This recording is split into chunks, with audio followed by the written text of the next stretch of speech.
جولة عنيفة النهارده، بس احنا جاهزين ولا نايمين؟ اوكي، طيب. عايزين نتكلم سريعا على فكرة how to promote our work of social media. احنا حاليا عملنا فيديو أو مجازا فرضا ويرد الارتكل. احنا we have a product, we have an online media product.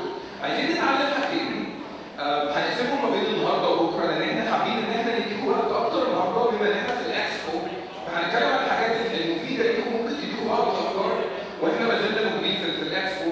وممكن هنتكلم اكتر عن موضوع البيرسونال براندنج، ازاي انا كصحفي يكون ليا بروفيشنال بريزنس اوفر سوشيال ميديا اللي هو يعزز الصوره الذهنيه عني وعن الكواليتي اوف ماي ورك، وكمان يساعدني في نشر توزيع المحتوى بتاعي. طيب اللي احنا هنتكلم عليه سريعا النهارده عشان ممكن نديكم شويه افكار واحنا بدأنا في الاكسبو. في ثيوري او في فكره شهيره جدا بقى لها 4 سنين في الاعلام الرقمي. توصل مع الصدق.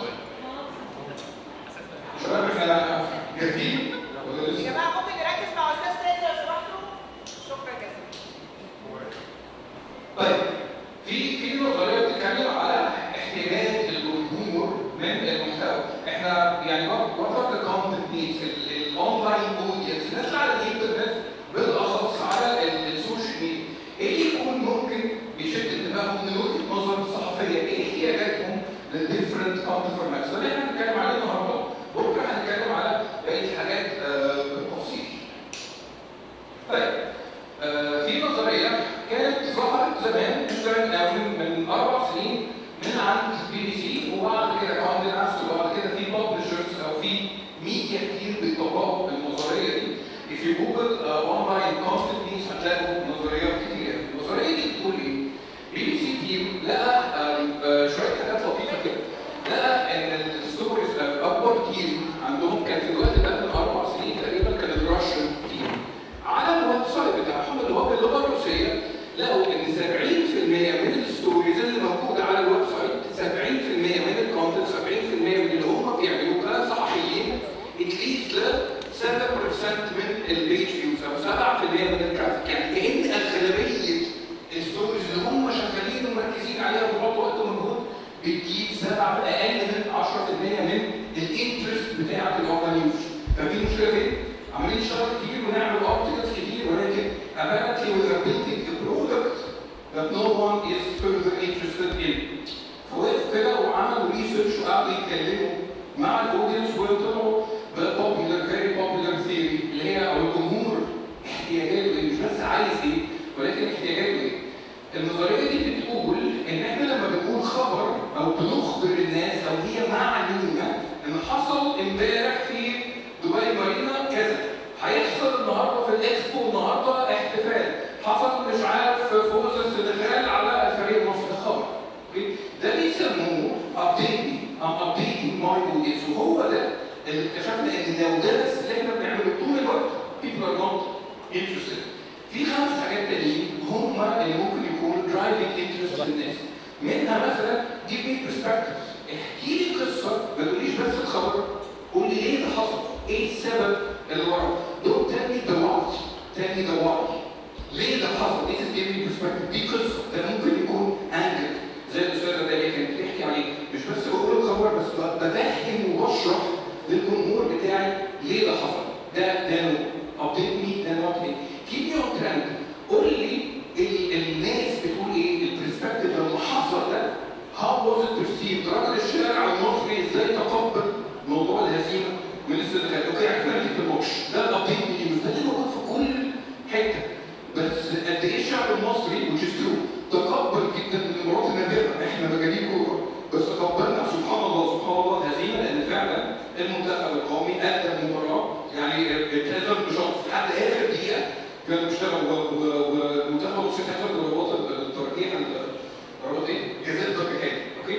which means ان المرات النادره ان الجمهور في مصر يتقبل الهزيمه. This is an update keep me on trend. ايه اللي حصل؟ ايه الترند؟ مش بس السوشيال ميديا ترند، ولكن ماذا دار نتيجه للابديت دي؟ فدول الثلاثه الفانكشنال دول اللي بيخاطبوا العقل. احنا دايما عندنا 2 اورجنز كده احنا كصحفيين بنخاطبهم، عارفين؟ بنخاطب العقل والحواس او العقل والعواطف. الجزء الايموشنال انسبايرنج، اديني قصه ملهمه، اديني قصه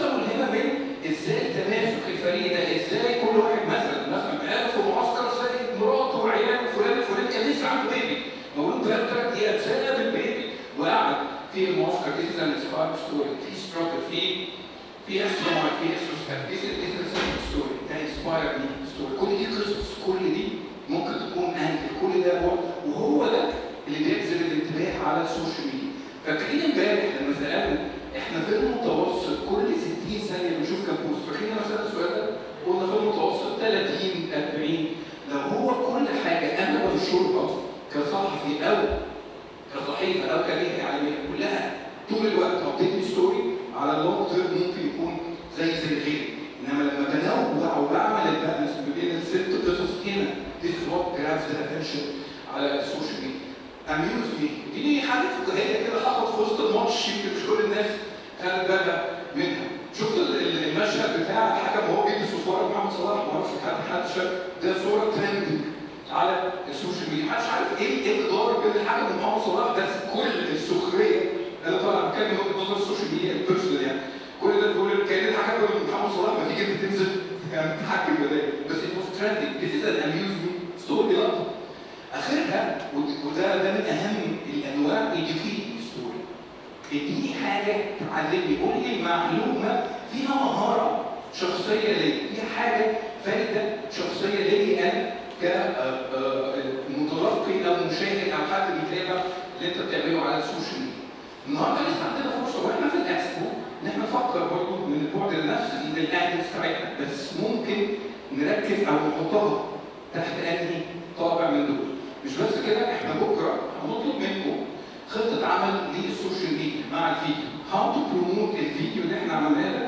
هنتكلم على 5 عناصر، we need 5 posts just a plan، بس محتاجين ننفذ واحد منهم هنتكلم فيه الاشكال السريعه، وبكره هنتكلم في التفاصيل، بس you should build a social media post على whatever platform. It can be over Instagram, LinkedIn, Facebook, Twitter, but it can be something around it. اوكي كده تمام؟ كده صوت هيصوت الناس. طيب كان في اكزامبل كده ظريف من اعتقد واحد من اللي شاركوا في الريسيرش ده في BBC، كان اسمه ديمتري. الراجل ده هو اللي كان بيعمل الريسيرش ده، واتكلم على اكزامبل لطيف كده من 3-4 سنين على الاكزامبل بتاع محمد صلاح. ازاي BBC محمد صلاح كسب في ماتش في ليفربول، اوكي؟ ده الخبر ده الابديت مي ستوري اللي هيكون موجود في كل الويب سايتس اللي موجوده على الانترنت، ده هيكون موجود في كل التويتس، ده هيكون موجود في كل حاجه. بس ازاي BBC لما تحط حاجه على السوشيال ميديا او when we produce something digital ازاي بتفكر فيها بطريقه مختلفه؟ طيب تعالوا نشوف فيديو سريع. We can switch the video. Headlines for each news release about a particular story in 5 minutes.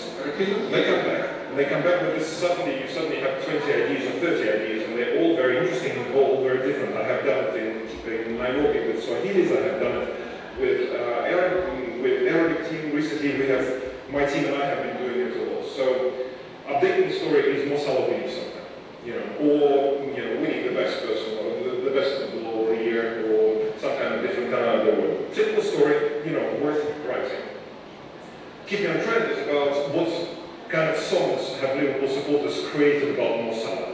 Still about him winning something because he can mention it in the headline, but the story is different. That's keeping on trend. What do people talk about this? Or that you can actually buy stuff with Mo Salah's face on betting, Mo Salah's betting. That's typical keeping on trend type of story. Educate me is about how Mo Salah goes fasting, still plays football at the same time. I didn't know that, but that is a really good indicator. So instead of writing a story about Mo Salah winning something, because probably like 10,000 other news operators in the world will still write the same thing on the same day. So we will write something different, and we will not be afraid of actually leading our websites with a different story. Another educating story is that what kind of things, how many times does he do yoga every day or every week or something like that. So what kind of physical exercise routine he sticks with. Give me a perspective story would be a typical background piece on him funding, football schools around the world, or in his area in Egypt where he's coming from. Well, another give me a perspective piece would be about how he flopped in Chelsea. Exactly. So you can again write a story with just a headline saying, he has won something, but then the whole story will still be about something else. And then directly was about this. It was a wonderful story I think I took from Liverpool Echo. I think this is about a Liverpool local falafel seller who was giving falafels for free every time one seller scored or something like that. So that's a diverting story. And then another diverting story is about, can you actually show me a picture gallery of all wonderful murals with more sellers facing them?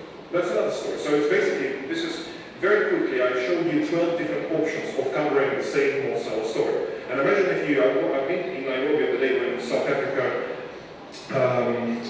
something really good happened in South Africa. I think it was decriminalization of, I can't remember what to say, but it was exactly the same situation. I got all the editors into the same room and said, give me 6 options of covering that story apart from updating. Because updating is knee-jerk reaction for every editor. On the day when Macron won elections in France, probably out of 40 teams that we have at the BBC, 37 areas around the world probably wouldn't care that, elections in France resulted in Macron winning. Let's be honest, right? If you're in Jakarta, why would you care? We as an international broadcaster are obliged to cover it. Well, because it's an important story, we need to explain to people why it is important. But instead of writing a story of he said, she said, percentages, reaction, all that kind of stuff, we actually did a story that Macron has become the youngest leader of France since Napoleon. And we used it as in the first paragraph, and then we did a listicle on 5 other youngest leaders around the world. So we told people the story, but we actually made it more interesting. So that really is working for us. And another inspirational story is I took kids of somebody from my team, and it's a piece which she has written for BBC News website, one of the most popular stories on the website called That Day. It's about how the 2 London kids are inspired by Marcel's story. It is really great. And another inspiring story is about, of course, his story from humble beginnings to superstar.